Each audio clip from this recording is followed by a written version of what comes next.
Hi everyone. In this week's activities, we've been talking about gamification and using games in classrooms to engage learners. And so through my presentation, I've been talking about our thunderstorm simulator that we use here on campus. And this isn't it here, but this is kind of similar to it because ours is on a Linux machine. But so basically, students have to come up with a whole subset of variables. There's like, I don't know, 20 different variables that they can change, whether that's wind speed and direction, stability and humidity and dew point, all these things. And then they run the simulator, and it either tells them they created a huge thunderstorm and the severity of it, or nothing happens. And so we turn this into a competition, and students stay really engaged throughout it. So to talk a little bit about the student response, students stayed engaged the entire period. So it's fun, it's competitive.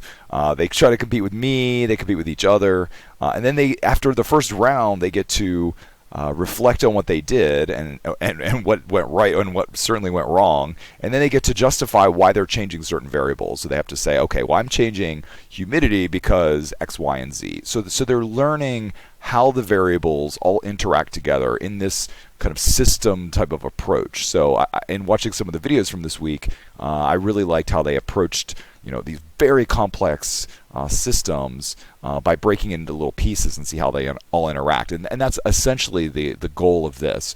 So the competition, they were engaged, and they understood how the whole system was interconnected by the end of it.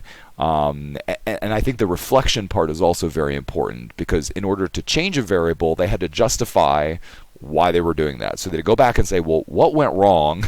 And now this is why I want to change it.